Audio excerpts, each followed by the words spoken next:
Saya serahkan waktu kepada namanya Dr. Saud. Kita bersatu dalam doa. Selamat malam Bapa, di dalam nama Tuhan Yesus Kristus.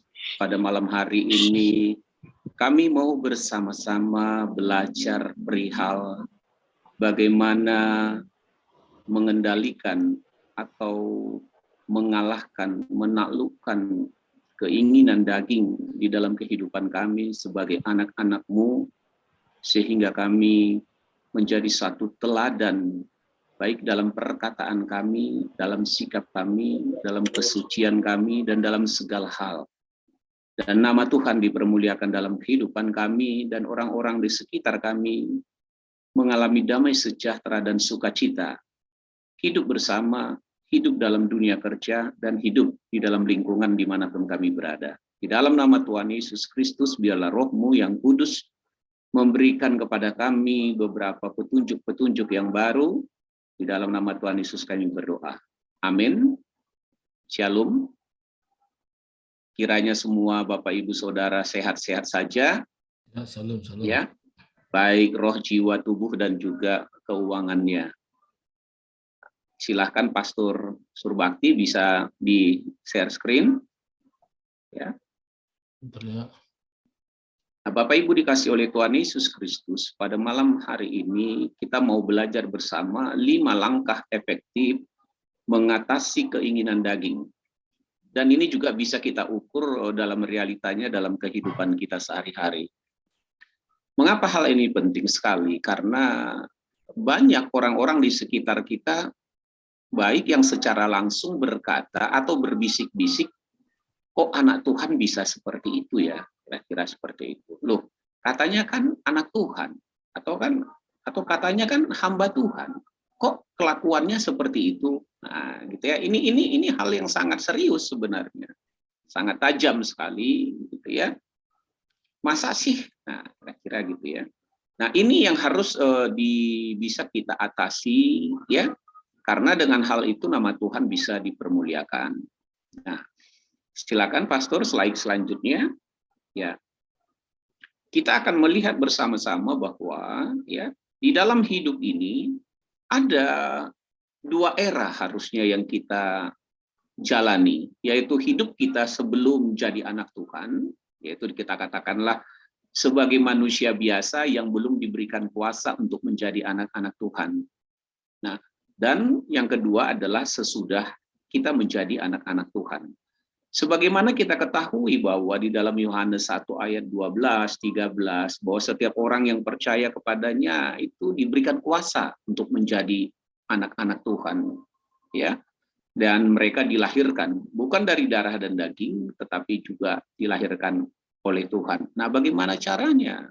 Ternyata tidak berhenti ketika seseorang percaya, karena di dalam Yohanes 14 ayat 15, Tuhan Yesus berfirman, barang siapa mengasihi aku, dia akan melakukan perintahku. Dan aku akan memberikan kepadanya seorang penolong yang lain, yaitu Roh Kudus, ya, yang akan menyertai dan memimpin kita. Sehingga Rasul Paulus dengan tegas mengatakan di dalam Roma 8:14 bahwa semua orang yang dipimpin oleh Roh Allah, ya, atau Roh Tuhan atau Roh Kudus adalah anak-anak Tuhan. Nah, jadi ada levelnya lagi. Jadi bukan hanya sekedar percaya, tetapi Roh Kudus itu memberikan kesaksian bahwa kita ini adalah orang-orang yang memang oleh Roh sendiri menyatakan kamu adalah anak Tuhan. Dan itu terlihat dari sikap, perbuatan, perilakumu dimanapun engkau berada. Nah, ini penting sekali. Itu sebabnya di dalam saudara lihat di sini, dalam Efesus 5 ayat 8 dikatakan, memang dahulu kamu adalah kegelapan. Jadi itu ada masa lalu. Jadi akan menjadi aneh bagi kita jika kita setelah di dalam Kristus masih hidup di dalam kegelapan. Itu kan suatu hal yang aneh sebenarnya. Dan itu tidak sesuai dengan ajaran Kristen atau pengikut Kristus, tidak seperti itu. Ya, jadi saya ulangi lagi, saudara perhatikan ini ya, di slide ini memang pakai warna-warni biar enak kelihatannya. Memang dahulu kamu adalah kegelapan. Artinya bisalah berbuat semaumu saja, kira-kira gitu ya. Atau katakan kegelapan itu ya hidup ya tidak mau apa kata orang, maunya dirinya sendirilah, kira-kira begitu. Sekalipun dia tahu itu jahat, itu tidak baik, tidak berkenan, tapi kita bawa kemauan kita sendiri. Aku adalah aku dalam diriku sendiri, bukan Tuhan. Nah, kira-kira begitu ya. Yang mengatur saya adalah saya sendiri, bukan Tuhan. Nah, dikatakan di sini, tetapi sekarang kamu adalah terang di dalam Tuhan. Karena Yesus sendiri sudah berkata bahwa ya di dalam Yohanes 8 ayat 12, aku adalah terang dunia. Barang siapa percaya kepadaku tidak lagi berjalan dalam kegelapan karena dia mempunyai terang hidup. Lalu ditegaskan lagi dalam Injil Matius 5 ayat 14. Kamu adalah terang dunia. Wow, ya. Berarti memang sudah jelas Rasul Paulus memahami hal itu dan dia berkata di situ, sebab itu hiduplah sebagai anak-anak terang. Jangan lagi anak-anak dalam kegelapan.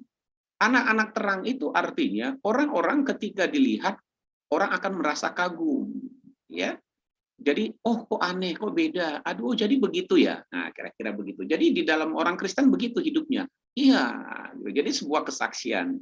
Nah, dikatakan ayat 9 dalam Efesus 5 ini, karena terang hanya berbuahkan kebaikan. Haleluya, ya. Apapun yang terjadi dalam hidup kita berbuah kebaikan, disakiti berbuah kebaikan dan keadilan dan kebenaran. Ini adalah ciri khas orang Kristen yang sebenarnya, ya. Jadi kita harus bangga dengan hal ini dan harus kita tunjukkan bahwa kita memang adalah anak-anak terang dengan cara kebaikan-kebaikan dan keadilan dan kebenaran yang kita lakukan dalam hidup kita. Silakan slide selanjutnya, Pastor. Nah, oleh sebab itu mari kita sorot, karena memang tema ini adalah bagaimana mengatasi keinginan daging ini secara efektif, maka kita lihat sini. Oh, perbuatan daging itu adalah sebagai berikut. Saya hanya ambil garis besarnya aja, Galatia 5 ayat 19-21, kita ringkas. Perbuatan daging telah nyata, yaitu percabulan, kecemaran, hawa nafsu, perselisihan, pertengkaran, dan sebagainya, hal-hal yang istilahnya yang jahat. Ya, hal jahat ini tentu saja selain melukai diri kita, juga melukai orang di sekitar kita. Tolong diingat baik-baik hal itu. Kenapa ini sangat penting? Karena perbuatan daging ini bukan hanya melukai diri kita, yang walaupun kita merasa sepertinya kita tidak terluka, sebenarnya kita sedang melukai diri kita sendiri. Gitu ya. Bahkan saya suka bilang ini, Anda sebenarnya sedang membunuh diri Anda secara perlahan ketika Anda hidup dalam daging. Dan Anda juga melukai dan membunuh orang-orang di sekitar Anda. Ya, kalau itu adalah orang-orang yang saudara cintai, lama-lama cintanya memudar dan mati. Nah, kira-kira begitu. Sehingga ya orang lain itu, orang-orang yang kita kasihi, jadi malah berbalik kepada kita. Selain itu tentu mendukakan Tuhan. Nah, terhadap semuanya itu, kata Rasul Paulus, kuperingatkan kamu seperti yang telah kubuat dahulu. Oh, berarti dia punya masa lalu. Nggak apa-apa punya masa lalu yang buruk, daripada ya kita setelah udah di dalam Kristus masih hidup di dalam masa lalu, bukan dalam masa hidup dalam Kristus, itu yang lebih parah. Tapi itu pun tetap bisa kita perbaiki ketika kita mendengarkan firman Tuhan ini, karena nanti kita diajar bagaimana akhirnya kita bisa melewati masalah itu. Nah, ya, bahwa barang siapa melakukan hal-hal yang demikian, ia tidak akan mendapat bagian dalam kerajaan surga atau kerajaan Tuhan. Ini nggak bisa dihapus, karena ini pernyataan dalam perjanjian baru. Jadi kalau saudara mengatakan, saya percaya Yesus, saya pasti masuk surga, tunggu dulu. Gitu ya, karena firman Tuhan ini bilang seperti ini. Pak, tapi saya mengaku dosa saya, Pak, tunggu dulu. Gitu ya kan?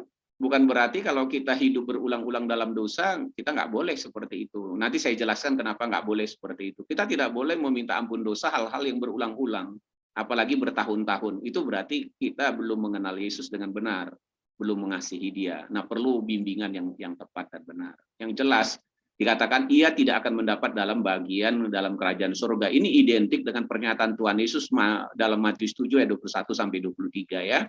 Bahwa bukan setiap orang yang berseru kepadaku Tuhan, Tuhan, tapi kamu melakukan saja sesuka-sukamu hal yang jahat, sekalipun ada karunia dalam hidupmu bernubuat dan lain-lain, tapi aku akan berterus terang, aku tidak mengenal kamu, hai kamu yang melakukan kejahatan. Jadi artinya, kamu tetap melakukan kejahatan. Oh, wajar dong Rasul Paulus menulis surat ini, kan dia dipimpin oleh Roh Kudus dalam hal menulis surat ini. Silakan slide selanjutnya, Pastor. Nah, keinginan daging ini kenapa begitu serius sekali untuk saudara dan saya perhatikan? Karena kalau kita tidak serius, kita nggak akan mengatasi itu dengan baik. Sama seperti seorang dokter, ketika dia berhadapan dengan seorang pasien, dia anggap penyakitnya biasa-biasa saja, maka keinginannya untuk berobat itu akan sangat rendah. Ya, dia akan anggap enteng penyakitnya. Lalu ketika penyakit itu dia sudah datang kondisinya buruk, ternyata cancer udah stadium 4 lagi, nggak ada lagi solusinya. Beberapa waktu lama kemudian dilakukan tindakan, bukan hanya badannya yang hancur atau keropos, tapi nyawanya juga nggak bisa ditolong, umurnya pun jadi pendek, kan kesian, gitu ya, karena membiarkan. Nah, keinginan daging ini serius sekali Bapak Ibu, melebihi dari sakit penyakit, melebihi dari keuangan kita, ya, melebihi dari itu. Oh Pak, saya lebih fokus kesulitan keuangan Pak, tunggu dulu, ini serius banget loh. Gitu ya, kira-kira begitu. Kenapa? Nah, perhatikan slide ini, Roma 8 ayat 6 mengatakan karena keinginan daging adalah maut. Nah, kan serius. Gitu ya. Kalau kita tahu bahwa keinginan daging itu maut, tentu kita harus segera gitu. Tunggu dulu, berhenti dulu, saya nggak boleh. Ya, dengan hal-hal seperti ini akan membawa maut kepada saya, walaupun saya di dalam Kristus. Justru kalau saya di dalam Kristus tidak boleh lagi begini. Nah, kayak itu. Terus kenapa lagi? Ayat 7, ya. Sebab keinginan daging adalah perseteruan terhadap Allah. Wah, kita malah melawan dia, gitu kan? Berseteru itu kan artinya menentang, ya. Berarti kita menentang Tuhan. Nah, kalau ini kita tanamkan, ini kan serius. Kan betul kan? Serius nih, ternyata saya menentang Tuhan. Lalu dikatakan kalau kita terus begitu, ayat 8, kita tidak mungkin berkenan kepada Tuhan. Pak, tapi kan saya ini punya iman, Pak. Ibrani 11 mengatakan tanpa iman, ya, seorang tidak akan berkenan kepada, ya itu hal yang lain, Bu, itu permintaan. Tapi jangan lupa kalau punya iman tapi tetap hidup dalam dosa, berarti ada terhalang doamu, kan gitu. Berarti kamu tidak berkenan sekalipun Anda punya iman, karena memang di dalam Yesaya 59 ayat 1 dan 2 yang menjadi penghalang itu kan segala dosamu sehingga dia tidak mau mendengar. Punya iman bagus, tetapi harus didukung dengan ya perkenanan yang lain, tidak hidup. Jadi kalau nanti Tuhan kasih doamu dijawab, jangan-jangan doamu itu untuk hal-hal yang jahat. Nah, itu kan menjadi bertentangan. Nah, ini contoh-contoh saya. Berarti serius banget ya keinginan daging ini. Ya, slide selanjutnya.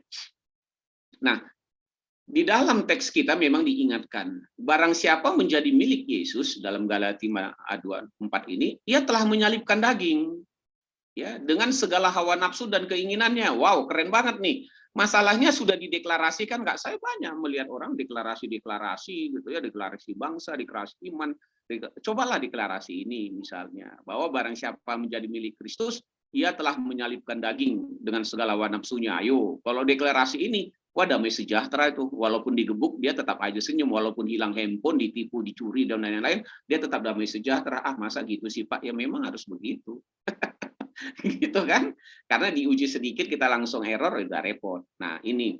Nah, Bapak Ibu dikasih oleh Tuhan Yesus, saya tidak bicara detail-detailnya ayat-ayat ini karena nanti bahan ini akan dibagikan kepada saudara ya. Jadi di dalam 1 Korintus 6 kan dikatakan bagaimana kan tubuhmu adalah bait Roh Kudus. Oleh sebab itu muliakan Tuhan dalam melalui tubuhmu. Jadi dalam tubuh kita atau daging kita ini nama Tuhan harus dipemuliakan. Pak, ternyata banyak orang yang sudah dibaptis tetap aja hidupnya karena dia salah bimbingan. Nah, bimbingan baptisan yang terbaik itu adalah selain Roma 6 adalah 1 Petrus 3 ayat 21. Karena 1 Petrus 31 yang dimaksud oleh baptisan itu bukanlah penyucian secara lahiriah, tapi baptisan itu adalah diberikan atau memiliki hati nurani yang baru untuk mengasihi Tuhan. Hati nurani untuk mengasihi Tuhan.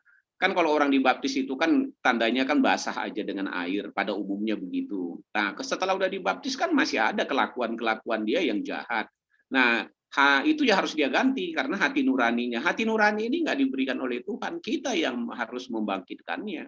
Gitu ya. Saya tidak boleh lagi begini. Nah, itu hati nurani yang baik kepada Tuhan. Maka jalannya menjadi lebih bagus. Oke, slide selanjutnya. Ya. Nah, oleh sebab itu jadilah anak terang. Itu harapan Tuhan memang begitu. Para rasul juga tahu. Jadilah anak terang, ya. Biarlah, izinkanlah dari gelap itu timbul terang. Itu artinya dari sisi-sisi yang gelap dalam diri kita berubah menjadi kebaikan-kebaikan. Ya, tidak lagi keinginan-keinginan daging. Saya hanya minta gini, jangan terlalu arahkan dulu. Oh ini buah-buah roh atau perbuatan roh, ya jangan dulu ke situ. Jadi ke situ nanti jadi terlalu teolog istilahnya. Yang jelas perbuatan-perbuatan gelap yang dari kita itu hilang dan berubah menjadi perbuatan-perbuatan kebaikan. Nah, ini juga diberikan oleh Yesus melalui kasih-Nya. Itu sebabnya banyak orang yang udah jadi Kristen sebenarnya belum merasakan kasih Tuhan karena Ya Kristennya keturunan, tiba-tiba jadi Kristen karena orang tuanya ke gereja, belum berjumpa dengan Yesus secara pribadi. Nah, ini yang menimbulkan nanti masalah yang cukup serius. Itu perlunya diarahkan. Ya, slide selanjutnya. Nah, Bapak Ibu dikasih oleh Tuhan Yesus Kristus, tetapi ini kan tidak mudah, kita jujur. Makanya saya juga mengerti apa yang saudara pikirkan. Oh, memang tidak mudah, ini merupakan suatu polemik dalam kehidupan. Rasul Paulus juga mengatakan begitu. Dia dapati di dalam dirinya ada dua hukum, yaitu satu hukum maut atau hukum yang dosa, satu hukum Tuhan. Ya, dikatakan gini, demikianlah aku dapati hukum ini, jika aku menghendaki berbuat apa yang baik, yang jahat itu ada padaku. Ya, sebab di dalam batinku aku suka hukum-hukum Tuhan. Artinya aku suka firman Tuhan, Pak. Suka banget firman Tuhan. Aku tahu itu harusnya begini.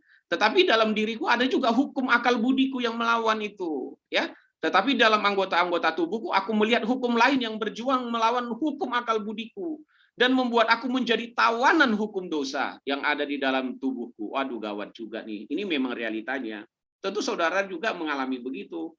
Waduh, saya sudah berusaha gini, Pak, tapi yang jahat, kenapa ya? Saya sebenarnya tidak bermaksud untuk menyakiti mereka atau orang yang saya kasihi, istri, suami, anak-anak saya, kerabat saya, tetapi kenapa ya, Pak, ya? Saya malah justru menyakiti mereka.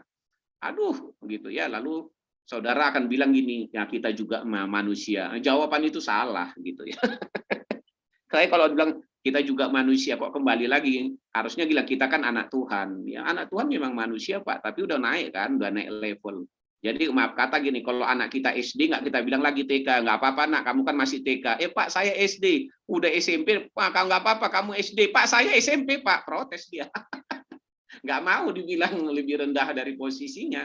Ya anak Tuhan, kenapa kembali lagi jadi manusia? Nah, oke, polemik ini ternyata bisa teratasi. Silakan Pastor, ya.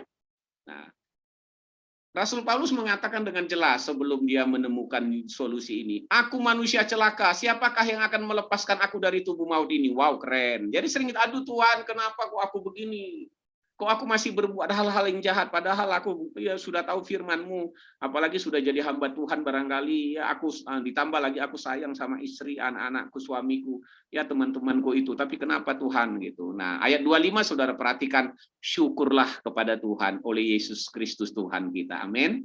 Ada solusinya. Jadi jangan berhenti di ayat itu gitu ya. Syukurlah oleh Tuhan, ya, oleh Yesus Kristus Tuhan kita ada. Nah, dalam 1 Korintus 15 sengat maut ialah dosa dan kuasa dosa adalah hukum Taurat, tapi ayat 57 dikatakan, tapi syukurlah kepada Tuhan yaitu Yesus yang telah memberikan kepada kita kemenangan oleh Yesus Kristus Tuhan kita. Amin. Ya. Ada kemenangan. Kalau enggak masa itu perbuatan daging terus, kapan jadi garam dan terang gitu ya, kapan jadi saksi ya, perubahan hidup. Enggak akan ada lagu gini, ku telah mati dan tinggalkan cara hidupku yang lama. Itu nggak mungkin terjadi. Ya, berarti kalau kita itu nggak terjadi sebagai orang Kristen, kita juga sama aja dengan orang dunia yang bisa semaunya. Tapi kita merasa kita yakin masuk surga, ternyata tidak begitu. Oke, kalau begitu bagaimana Pak caranya yang efektif? Silakan Pastor. Ya, langkah pertama. Nah, ini dia. Masuk ya. Jadi langkah pertama itu adalah saudara dan saya dan juga orang yang kita layani, mari menanamkan dan menumbuhkan kesadaran bahwa diri kita ini adalah anak Tuhan. Nah itu, gitu ya. Saya ini anak Tuhan, bukan lagi manusia biasa. Saya bukan anak kegelapan, saya ini anak Tuhan. Ayatnya sudah ada. Pak, tapi berat. Makanya di dalam 1 Yohanes 5 ayat 1-5, kata Tuhan, firman Tuhan itu melakukan firman Tuhan itu tidak berat. Sebab iman mengalahkan dunia ini. Nah, kita sebagai anak Tuhan bisa. Nah, memang saya berikan gambaran di sampingnya, ya. The first step is always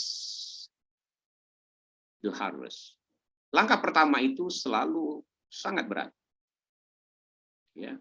Langkah pertama itu selalu kesulitan.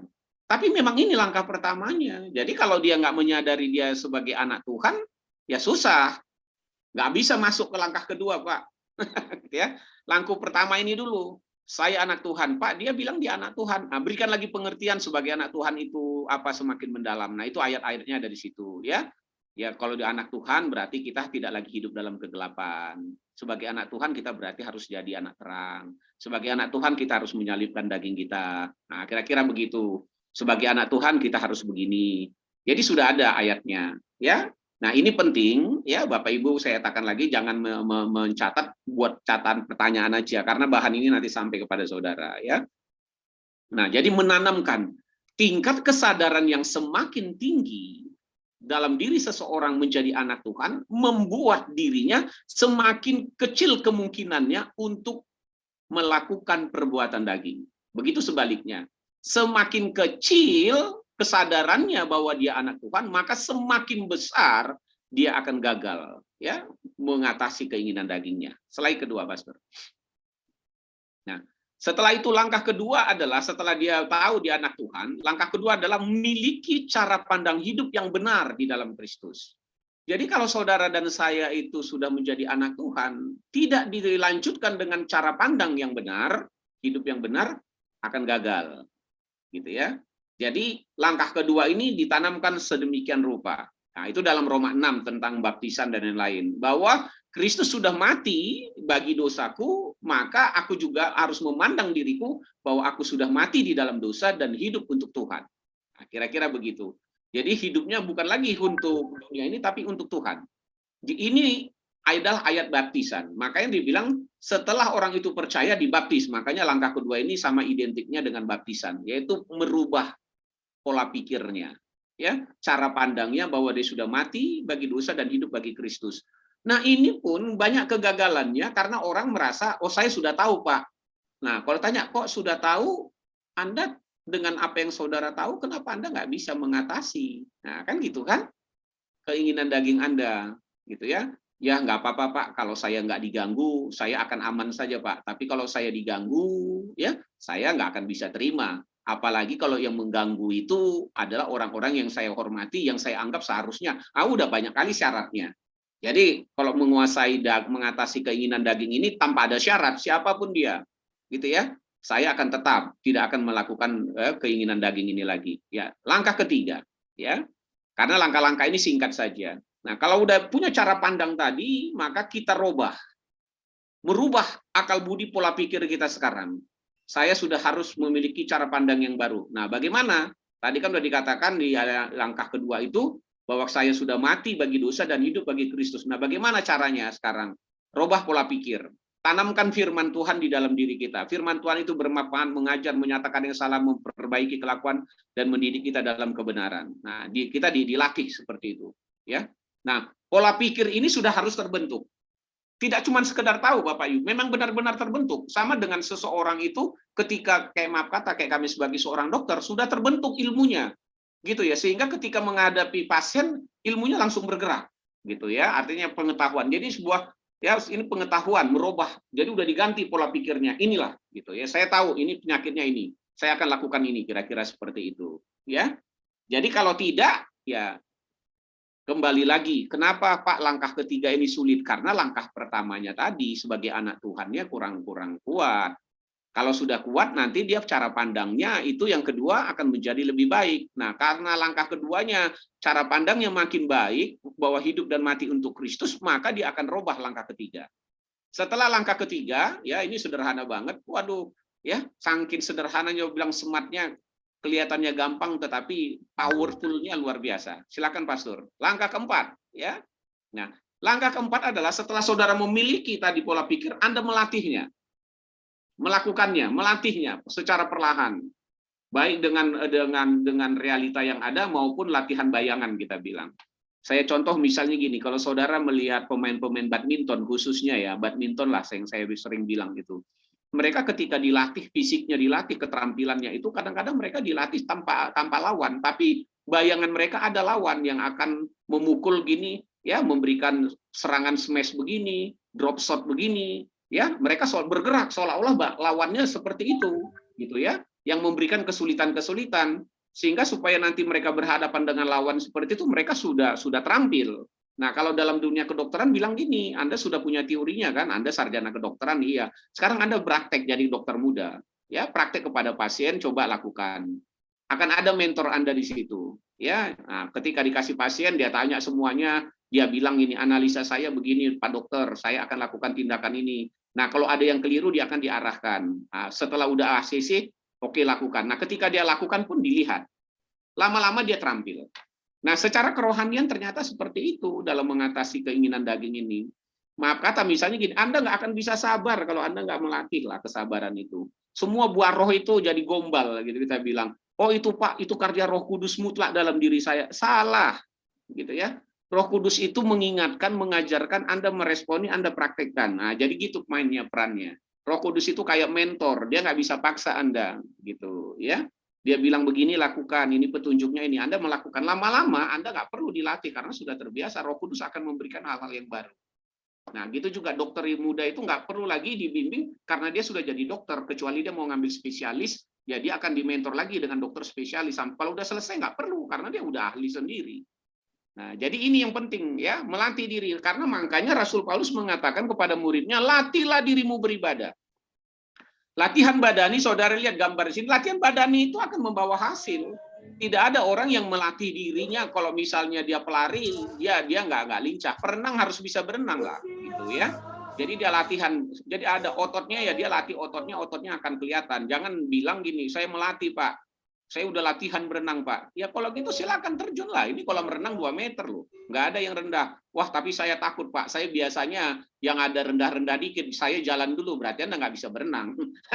Dia udah takut dulu, gitu kan? Oh berarti Anda nggak bisa berenang. Nah kalau misalnya Pak saya udah latih nih Pak main piano, organ atau main gitar, ya sudah itu ada alat musiknya. Oh Pak tapi saya ada masalah Pak, badan saya kurang sehat. Alah kamu ngeles aja. Jadi faktanya akan dilihat ya bahwa dia terampil. Ya itu gambarannya. Yang kelima ya ini terakhir ya. Nah, langkah kelima yaitu saudara harus menambahkan kebajikan itu adalah kebaikan hal-hal yang benar ya yang harus saudara lakukan. Anda tambahkan dengan maksimal, nggak boleh berhenti untuk meningkatkan pencapaian kasih saudara secara kontinu. Karena Petrus bilang ini harus kamu lakukan dengan sungguh-sungguh, kamu makin mengenal Tuhan, kamu tidak akan pernah tersandung dan kamu akan masuk surga. Nah, ada lagi upahnya begitu. Dan ini selalu diingatkannya, jangan pernah berhenti. Ya, kalau sudah Pak saya udah lakukan, tapi Anda tidak akan pernah mencapai itu karena tidak ada agendanya. Nah, saya sering berkata begini kepada orang Kristen ya, apalagi dalam kelas pemuritan atau pembinaan. Siapa di sini yang punya agenda melatih dirinya untuk sabar, tidak marah? Nggak pernah Pak. Kalau ada situasi ya berarti Anda nggak pernah ya mempersiapkan diri untuk itu. Ketika sewaktu-waktu terjadi sesuatu Anda marah juga. Siapa yang pernah membuat agenda latih untuk kebaikan, memberi? Nggak pernah Pak. Nanti kalau kemungkinan saya keluar, saya lihat ada yang membutuhkan, saya tergerak, saya kasih. Kalau saya nggak tergerak, saya nggak dikasih. Tergantung Roh Kudus, gombal saya bilang. Untuk berbuat baik itu nggak perlu Roh Kudus lah. Begitu saya bilang langsung begitu. Orang baik itu ya pasti digerakkan oleh kebaikan, nggak diminta juga baik. Jadi jangan nggak usah terlalu gombal-gombal dengan Roh Kudus, ya. Karena Tuhan bilang kalau ada orang membutuhkan ya beri. Kalau kamu sudah berhadapan dengannya, nggak usah pakai tanya Roh Kudus dibantu atau tidak. Orang Samaria yang baik hati itu dia tidak tanya Roh Kudus, dia lihat ada orang jatuh, dia perlu dia tolong. Tapi orang Farisi ahli Taurat mungkin mereka bilang saya sibuk, mungkin Roh Kudus nggak mengizinkan saya untuk ini karena saya mau khotbah ke sana, pelayanan ke sana, biarlah nanti orang lain lewat. Gitu ya kan. Tapi orang Samaria yang baik hati ini berhenti langsung bawa, padahal dia pebisnis kan istilahnya. Dia titipkan di hotel, dikasih semuanya apa yang perlu silakan. Nah, ini baru ya nggak usah bilang konfirmasi dulu dengan Roh Kudus, mau rohani tapi sebenarnya akal-akalan saja. Karena saya tahu tentang Roh Kudus itu, dia selalu ngajar yang baik. Udah terbiasa baik, Anda nggak akan bisa dihalangi untuk berbuat baik. Mau ada diminta atau nggak minta, Anda akan tergerak. Gitu. The power of love juga begitu, gitu kan? Kalau sudah punya power tentang kasihnya, dia nggak perlu didorong-dorong dulu supaya dia memberikan kasih. Kasih itu menjadi gaya hidupnya sehari-hari. Responnya refleks gitu loh. Ya, tidak perlu confirm karena kasih itu dari Tuhan. Kira-kira seperti itu. Nah, Bapak Ibu dikasih oleh Tuhan Yesus Kristus, ya. Selain penutupnya, Pastor, terakhir, ya. Ini hanya penjelasannya. Mari atasi keinginan daging dalam diri kita dengan 5 langkah secara efektif dan maksimal dan terukur. Maka kita secara otomatis pasti hidup dan dipimpin oleh Roh. Nah, itu dia prinsipnya. Kalau kita lakukan langkah-langkah ini, orang yang hidup oleh Roh dan dipimpin oleh Roh. Jadi dia nggak berteori, dia berpraktek. Bahwa hidup oleh Roh dan dipimpin Roh itu bukan teori, dia praktek. Nah, yang saya ajarkan tadi itu prakteknya, gitu loh ya. 5 langkah. Kiranya ini menjadi berkat bagi kita bersatu dalam doa. Bapa, di dalam nama Tuhan Yesus, kebenaran firman-Mu telah hamba-Mu sampaikan untuk kami diskusikan. Dari poin-poin tertentu yang kami mungkin ingin mengetahui jauh lebih dalam, biarlah kebenaran firman-Mu oleh Roh-Mu yang kudus memberikan pencerahan yang baru.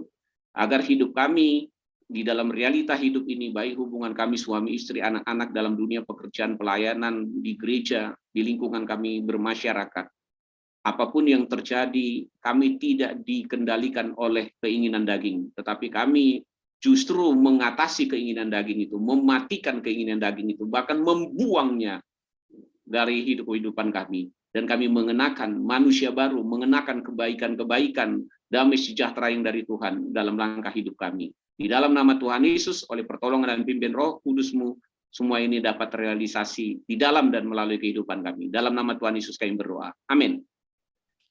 Amin, amin. Ya. Jadi saudaraku, hari ini ya mungkin saudara punya pertanyaan-pertanyaan yang berkaitan dengan pemaparan pada malam ini. Nah, saya berikan waktu kepada saudara secara bergilir ya. Jadi tidak saling mendahului. Silakan gunakan fitur di HP atau di laptop. Nah, silakan nanti saudara bisa langsung bertanya kepada narasumber pada malam ini. Nah, silakan bagi saudara yang punya pertanyaan-pertanyaan berkaitan dengan pada malam ini. Ya, jadi saya berikan waktu kepada saudara. Siapa yang mulai pertama?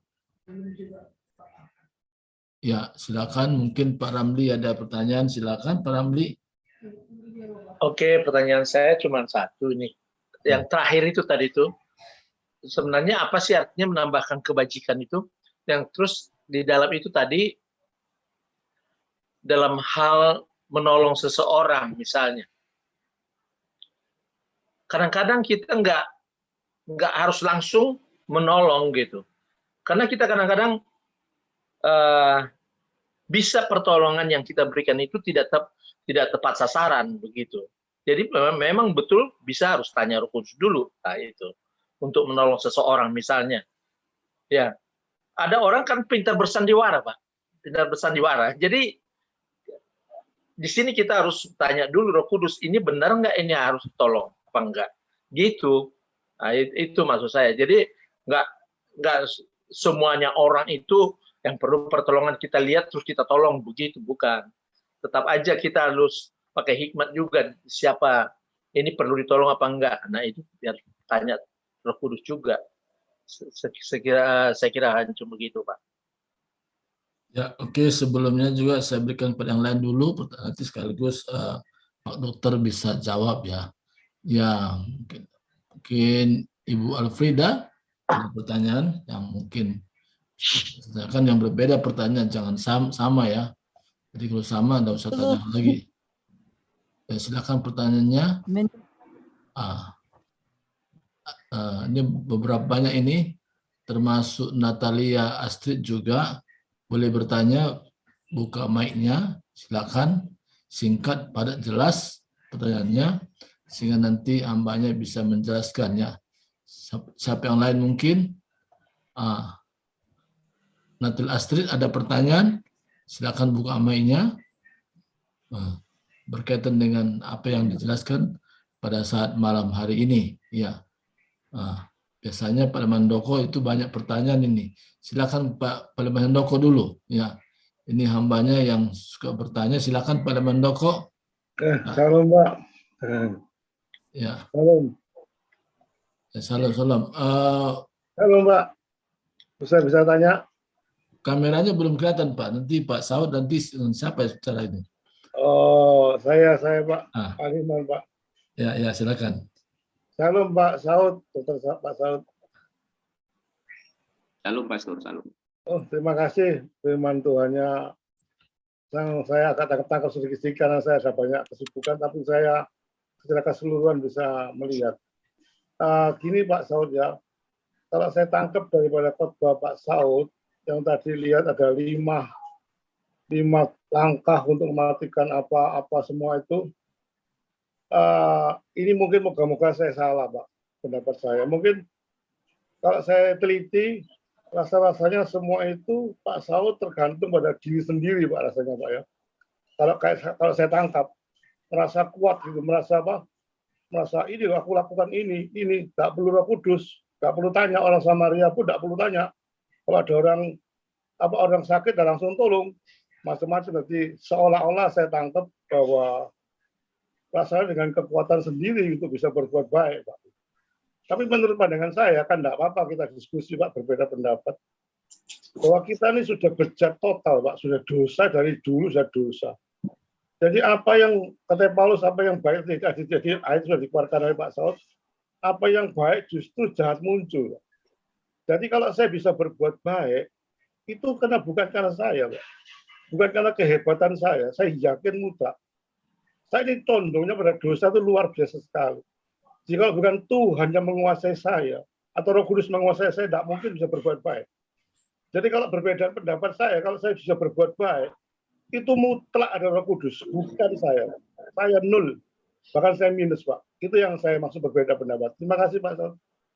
Oke, Pak Saud, silakan 2 pertanyaan tadi, yang pertama dan kedua, langsung jawab, Pak. Terima kasih, Pastor. Jadi yang pertama sekali pertanyaannya menambah kebajikan itu apa, gitu ya. Nah, ini adalah ajaran daripada Rasul Petrus, ya. Bisa dibaca di dalam 2 Petrus 1, itu mulai dari ayat 3, saya baca sederhana aja dulu ya.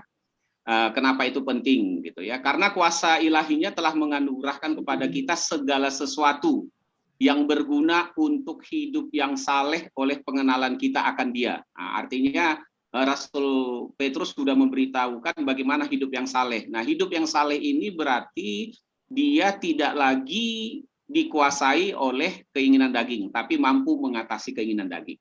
Nah, kira-kira begitu, ya. Oleh sebab itu dikatakan, ya, ayat 5, justru karena itu kamu harus dengan sungguh-sungguh untuk berusaha menambahkan kepada imanmu kebajikan. Nah, kebajikan itu adalah bukan keinginan daging, Pak. Kebajikan itu pasti adalah buah-buah roh, ya. Kebajikan. Nah, jadi arti kebajikan ini adalah sebuah kumpulan perbuatan baik, artinya baik itu sabar, baik itu kemurahan, dan lain sebagainya. Kira-kira begitu.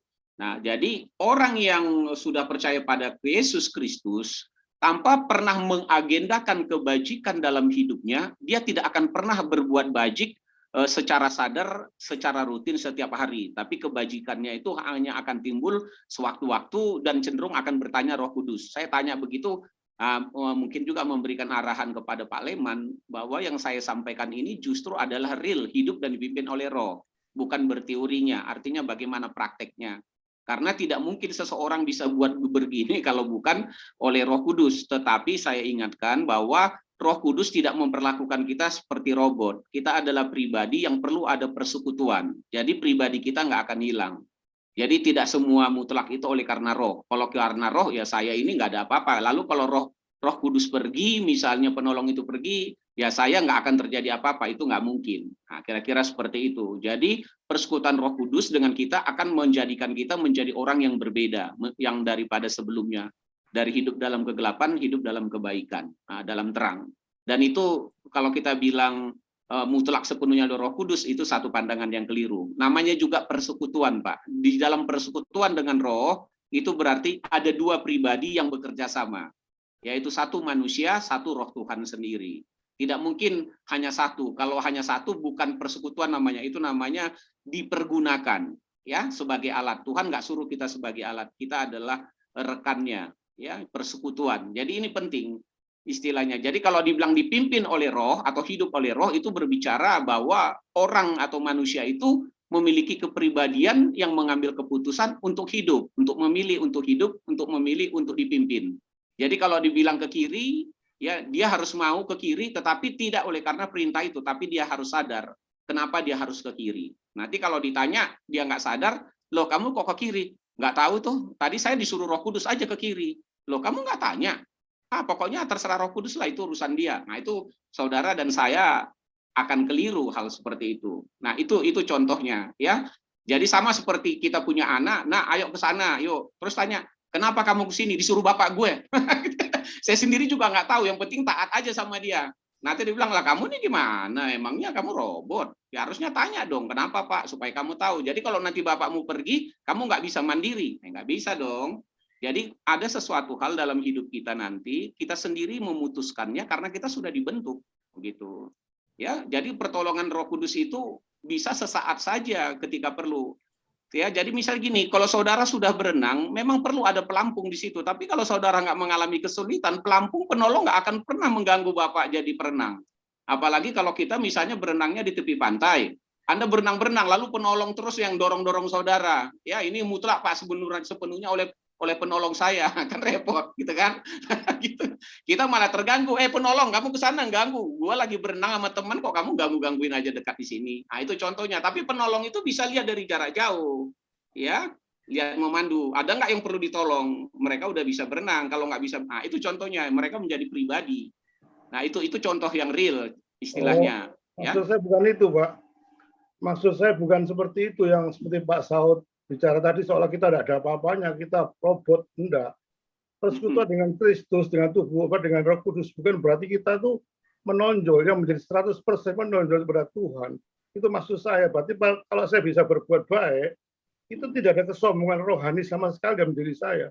Saya katakan sama Allah, bukan saya sebetulnya. Jika saya bisa berbuat baik, itu karena Tuhan.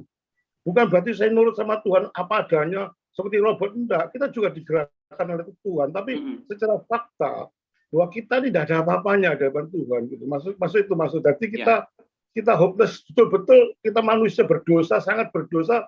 Jika Tuhan tidak menggerakkan kita, tidak mungkin kita bisa hidup dengan baik. Itu maksud saya. Jadi fokusnya pada Tuhan, Pak. Jadi nomor satu itu number one Tuhan. Bukan berarti kita tidak ada ada. Cuma kita nggak ada apa-apanya gitu maksudnya. Maksudnya nothing gitu, nothing. Ya. Jadi bukan berarti kita nurut seperti Pak Saud Kebakaran. Itu ada satu perbedaan, itu bahasa teologinya dipandang dari sudut Tuhan. Ya, terima kasih. Terima kasih, Pak. Dari sudut manusia. Kalau saya memandang dari sudut Tuhan, ada satu perbedaan sudut pandang, Pak. Itu maksud Pak. Ya, terima kasih. Jadi memang kita harus perlu mengingat kembali. Perbedaan boleh Pak Leman ya. Jadi artinya gini, kita harus tahu manusia itu siapa. Manusia itu diciptakan Tuhan menurut gambar dan rupanya, luar biasa, Pak. Gitu ya. Luar biasa. Jadi bukan berarti karena dosa lalu keluar biasaan manusia itu langsung hilang, tidak sama sekali, ya. Tidak sama sekali. Nah, tetapi di dalam keluar biasaannya dia tetap ada penolong yang menyertai dia. Tetapi tidak menghilangkan bahwa dia luar biasa. Itu beda. Nanti kalau seandainya kita bilang kita tidak apa-apa, kita masuk surganya juga repot nanti, Pak, ya. Nah, kata Paulus kan bilang, Pak, bukan aku lagi yang hidup, kata itu. Paulus kan bilang, hidupku tuh bukan aku lagi, tapi Kristus yang hidup dalam diriku. Berarti Paulus menyadari betul-betul bahwa hidupku tuh bukan aku lagi, berarti Kristus yang hidup. Itu yang maksud saya, Pak. Penekanan itu secara serius tuh, Pak, pada Kristus, jadi tekankan secara serius tuh, Pak. Itu terima kasih, Pak Saud. Perbedaan itu nggak apa-apa kita. Ya, nggak apa-apa, Pastor. Ya. Jadi pernyataan Rasul Paulus itu untuk menyatakan bahwa hidup saya ini oleh karena kasih karunia. Gitu ya. Jadi bahasanya Rasul Paulus itu nggak bisa kita artikan bahwa dia bukan dia lagi, tetapi Tuhan. Itu nggak mungkin, Pak. Artinya dalam realnya. Ya saya tetap saya, Tuhan tetap Tuhan. Jadi Tuhan yang merubah saya menjadi diri saya yang sebenarnya, yang diciptakannya menurut gambaran rupanya. Itu harus. Jadi pernyataan Rasul Paulus itu bukan mengatakan bahwa dia jadi tidak ada lagi, bukan. Ya. Kalau kayak gitu nanti berarti Rasul Paulus sudah tidak ada, yang ada Yesus di dalam dirinya. Nah, itu pandangan yang keliru. Gitu ya. Itu realnya begitu, Pak. Jadi ini yang arti tata bahasanya itu ya tujuannya menyatakan bahwa semua ini hanya oleh karena kasih karunia Tuhan. Karena dulunya saya seorang yang berdosa, lalu saya diampuni, saya dipulihkan, lalu diberikan otoritas yang memang direncanakan Tuhan sejak semula dalam hidup saya, lalu saya hidup di dalam hal ini. Nah, ini saya langsung mengajarkannya kepada semua para murid-muridnya. Itu masuk Rasul Paulus, gitu ya. Gitu loh. Jadi bukan berarti dia nggak ada lagi, gitu ya. Artinya bahwa semuanya ini oleh karena kasih karunia, bukan ego, Pak. Jadi kita juga seperti itu, karena kan Tuhan bilang kalau tidak nanti repot. Bapak bisa tahu dalam Roma 8 ayat 29 dan 30, ya. Orang yang dipilihnya semula dipanggilnya untuk menjadi serupa dengan gambar anaknya, kan gitu kan? Ya. Nah, mereka yang dipanggilnya, mereka itu juga dibenarkannya. Jadi, pros bayangin nih, kita itu dipilih, dipanggil untuk dibenarkan, lalu ya dimuliakannya. gitu ya. Berarti ada pribadi kita tetap ada di situ. Oke. Nah, justru itu Pak, kita dipanggil dimuliakan, dibenarkan, dimuliakan, dibenarkan tuh. Yang itu siapa yang benarkan? Siapa yang memuliakan? Kan Tuhan, ya? Bukan kita. Itu yang maksud saya, Pak. Semua dipanggil akan dimuliakan, dibenarkan, dikuduskan. Itu semua berarti Tuhan yang memerintah kita, Tuhan yang menguasai kita, bukan kita yang dikuasai. Dan kita jadi produknya, Pak. Kita jadi produknya, paham ya maksudnya ya. Jadi kalau kita masak telur harus ada telurnya, Pak, yang masak, oke? Yang masak telur ini adalah saya, tapi inilah telurnya yang sudah dimasak. Jadi nggak hilang telurnya, Pak, gitu ya? Ya tetap, memang kita nggak hilang, Pak. Pak Soto sudah betul dari Roma 8.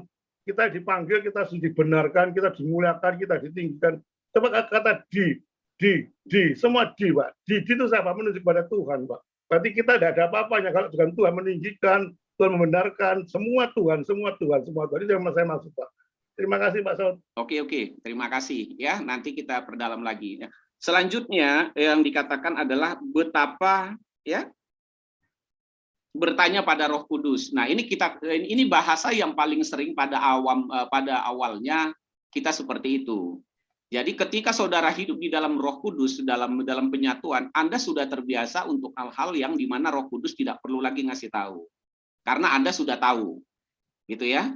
Jadi tidak semua hal-hal yang sudah kita tahu Roh Kudus harus kasih tahu. Itu harus kita ulangi baik-baik dengan baik. Sama dengan anak di sekolah, gitu ya. Kalau anak itu sudah dikasih tahu oleh gurunya dan dia sudah pintar, dia nggak perlu lagi bertanya kepada gurunya, karena dia sudah dididik oleh gurunya, pengetahuan gurunya sudah. Tetapi kalau dia mengalami kesulitan, baru dia akan bertanya kepada gurunya. Kira-kira begitu. Nah, sekarang ini banyak sekali memang pandangan-pandangan kalau ada sesuatu itu nanti saya confirm dulu dengan Roh Kudus atau dengan Tuhan. Nah, saya sering bertanya malah kebalik. Nampaknya memang sangat bagus bahasa itu. Saya bilang saya nggak larang hal itu. Tetapi saya itu akan memberikan sebuah gambaran bahwa kedekatan Anda dengan Roh Kudus kelihatannya memang perlu dibangun lebih jauh lagi. Alasannya kenapa? Sesuatu dalam diri kita sebagai seorang anak dengan orang tua akan bingung kalau anak itu tiba-tiba lari aja kepada bapaknya lalu bertanya, Pak, apa yang harus saya buat? Nah, bapaknya akan nanya, nah kamu kan sudah saya ajar dari kecil bagaimana berbuat baik. Jadi ketika kamu bertemu dengan suatu hal, keadaan, ya, ambillah keputusan sesuai dengan apa yang sudah saya ajarkan, gitu ya, dalam berbuat baik. Nah, kalau memang ada hal yang di mana kamu perlu bantuan arahan, silakan datang ke saya. Gitu ya. Jadi bukan berarti dengan hal itu Roh Kudus tidak berfungsi, bukan sama sekali. Tetapi menjadi sebuah gaya hidup sejauh mana tingkat kedewasaan kita. Kedewasaan itu artinya bisa membedakan mana yang baik, mana yang jahat, dan ketika kita ada kesulitan kita meminta ya petunjuk. Tetapi kalau kita sudah tahu, maka kita akan melakukan hal itu karena apa? Karena kita sudah ada di dalam pimpinan Roh Kudus. Kita bukan dipisah-pisah di situ, gitu ya. Tetapi ya kembalilah saya katakan, jika masih menganut seperti itu, no problem, ya, no problem. Karena bagi kita bilang saya hanya berikan gambaran begini, tidak mengatakan langsung bahwa saudara itu di level ini, bukan. Tetapi kita hanya tahu ada bayi, ada anak-anak, ada orang dewasa dan lain-lain. Nah, sama seperti di rumah anak itu, anak kecil dia sangat bergantung kepada orang tuanya sepenuhnya. Lalu ketika dia sudah remaja, dia hanya 70%, nanti kalau dia udah dewasa, dia masih butuh orang tuanya, tetapi tingkatnya sangat rendah, gitu ya. Alasan apa? Karena apa yang sudah diajarkan oleh bapaknya sudah terekam sama dia. Kalau dia membutuhkan pertolongan, maka dia akan tanya kepada bapaknya supaya jangan salah. Sama Tuhan juga begitu, bukan berarti kita bawa diri kita, oh Pak Dokter ini seakan-akan membawa kita ini bergantung kepada diri kita. Tidak, kan saya katakan tadi stepping, Pak. Kita ini kan sudah di dalam Tuhan, di dalam Roh. Jadi nggak usah lagi kita berbicara seolah-olah kita di luar Roh. Ini semua di dalam Roh, di dalam Tuhan, gitu ya. Jadi sama itu di dalam ikatan ini, ikatan keluarga, ada ayah, ada anak. Anak yang kecil bisa bertanya semuanya, bergantung, Pak, ambil dong pohon itu, Pak, buahnya, saya nggak bisa. Tapi anak yang sudah bisa, dia akan nggak bilang sama bapaknya ngelihat anak itu mengambil, karena dia sudah besar. Dan itu tidak keliru, bapaknya nggak akan bilang begini, kok nak kamu mau ngambil itu kok nggak nanya dulu saya, ke confirm ke saya. Lalu anaknya bilang, memang harus confirm ya Pak ya.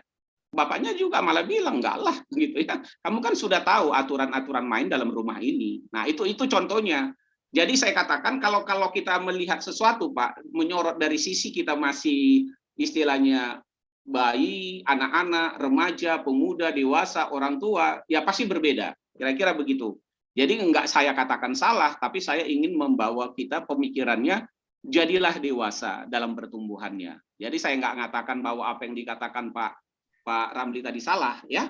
Jadi orang Samaria itu yang baik hati itu bisa kita berikan gambaran misalnya, kalau dia bertanya dulu konteksnya, gitu kan, dia nggak akan lakukan. Atau kita bisa juga mikir, Pak, dia bertanya dulu, lalu Roh Kudus akan bilang bantu itu, jangan kayak orang Samaria. Boleh juga, gitu ya. Tapi karena nggak diurai begitu, saya berpikir begitu sama. Saya juga kalau ada dalam sebuah perjalanan melihat satu situasi yang memang perlu bantuan saya, Roh Kudus akan bingung kalau saya tanya, Roh Kudus perlu nggak saya tolong? Roh Kudus malah bilang, loh kamu kan tahu apa yang harus kamu buat. Kamu kan sudah saya ajarin harus bagaimana. Nah, pasti begitu Pak. Gitu ya, itu pasti pengalaman gitu, Ya, oke. pasti melewati kayak gitu. Saya rasa begitu. Tuhan Ya, Yesus berkati. ya. Oke, terima kasih. Sebelum beranjak kepada yang berikutnya, Pak Ramli, bagaimana tadi penjelasan Dr. Saud? Apa sudah jelas, Pak? Kalau jelas nanti kita berikan kepada yang lain.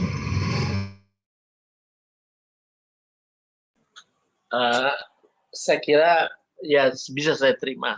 Jadi memang kadang-kadang Roh Kudus itu sudah menaruhkan dalam pikiran kita, kadang-kadang itu hikmat itu bahwa ini nggak benar orangnya begitu ya. Tanpa kita tanya juga dia sudah menaruhkan. Memang betul sih ada seperti itu. Misalnya kita mau cari barang aja ya, kita nggak perlu nanya barang di mana tadi ku taruh itu ya. Tuhan aku lupa. Gitu aja, Tuhan aku lupa. Di mana ya? Nanti Roh Kudus itu akan menuntun kita. Kau pergi, dituntun kita berjalan ke sana gitu. Buka ini. Nah, gitu. Kayaknya gitu ada digerakkan kita ini. Seperti itu. Jadi memang nggak harus kita dengarkan ada suaranya begitu. Nggak seperti itu sih. Tuntunan Roh Kudus itu ya begitu. Nggak harus dia bicara begitu. Enggak.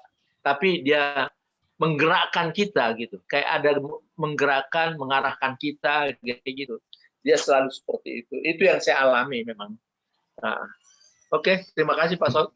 Oke, terima kasih. Ya, sebelum saya berikan kepada yang lain yang berkaitan dengan tuntunan Roh Kudus tadi, saya sendiri ya, ketika saya pergi ke satu daerah hanya tahu alamatnya tapi belum pernah ke situ, saya berdoa dalam hati. Jadi kondisi di motor, saya hanya bertanya, berikan aku damai Tuhan, apakah saya lurus, belok kanan atau belok kiri. Nah, jadi saya diarahkan untuk belok kiri dan damai di situ. Dan ketika saya sampai tujuan di mana nggak jauh dari perempatan itu, memang itu alamatnya. Nah, hanya minta konfirmasi, berikan aku damai sejahtera maksudnya. Dan benar-benar saya alami sendiri. Dan itu sering saya alami juga, seperti kalau saya betul-betul butuhkan, seperti ya bukan tersesat ya, tapi saya betul-betul perlu bantuan dari Tuhan, arah mana tujuan yang saya capai. Atau juga tadi seperti Pak Ramli katakan, kalau saya lupa naruh barang di mana, Tuhan tunjukkan di mana saya taruh barang itu kan. Saya ini sangat terbatas, tapi Tuhan tak terbatas. Nah, Tuhan juga memberikan ketika bertanya. Tapi enggak selalu bertanya, tapi ada hal tertentu ya. Dan demikianlah kesaksian saya juga berkaitan dengan apa yang tadi dipaparkan oleh hambanya. Ibu Rostin ada di sini ya, Rostin ya, mungkin ada pertanyaan, silakan Ibu Rostin ya, berkaitan dengan pada malam ini. Buka mic-nya, silakan. Mic masih tutup Ibu Rostin. Ya, silakan pertanyaannya.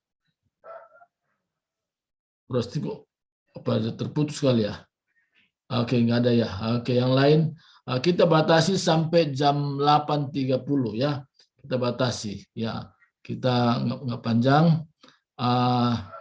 Ibu Febi Kusmayadi, silakan. Kalau ada pertanyaan, tinggal buka mic-nya. Pertanyaannya singkat, padat, jelas. Ibu Febi, silakan. Kita batasin. Dan juga tadi ada teman kita baru gabung, yaitu Pak siapa tadi, Pak Pastor Gary Morris. Ya, ini kawannya hambanya Dr. Saud ini. Silakan Pak Gary.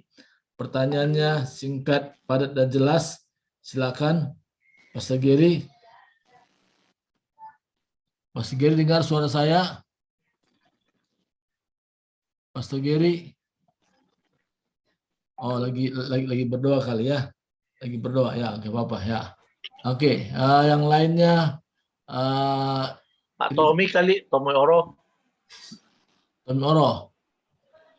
Oke, silakan Tommy Oro. Ya, kalau ada pertanyaan silakan. Sudah tangkap semua. Tentang semua. Oke. Saya sudah tangkap semua. Di sini diperlukan satu persekutuan dengan Roh Kudus. This point. Oke, that's good. That's Tuhan Roh good. Kudus luar biasa, pasti Pak segala sesuatu berjalan lancar. Ya, oke. Mantap, Dasar mantap. kalau ini pendapat saya, Pak. Terima Ya, kasih berkati. oke. Ya, kita hargai pendapatnya Ana Simanjuntak. Ini Ana Simanjuntak. Ya, jadi diharapkan semua di sini kita tidak hanya menjadi pendengar saja, tapi benar-benar ada yang kita bertanyakan. Jangan nanti sudah tutup. Aduh, tadi saya mau bertanya, tapi lupa nanya gitu ya. Ini kesempatan yang baik karena nggak selalu ada kesempatan ini ya. Nah, makanya saya berikan buat kita. Tadi Ibu Rustin mau bertanya kan? Ibu Rustin silakan. Ada pertanyaan singkat, pada jelas, Ibu Rustin? Suaranya belum kedengaran. Kok tutup lagi? Ya, silakan. Oh, saya ada masalah kali ya. Oke, yang lainnya kalau Anggi Silitonga, silakan Anggi. Samarwati, silakan. Kalau tidak ada lagi, Ibu Frida, ada pertanyaan? Frida, pertanyaan? Pas lewat? Sudah ngerti semua? Sudah jelas. Ya, sudah jelas ya. Oke. Ya. Terima kasih Pak Dr. Saud. Ibu Ripka Sri Suharyani, ada pertanyaan Bu? Ada pertanyaan? Kalau nggak ada kita selesaikan, kita tutup.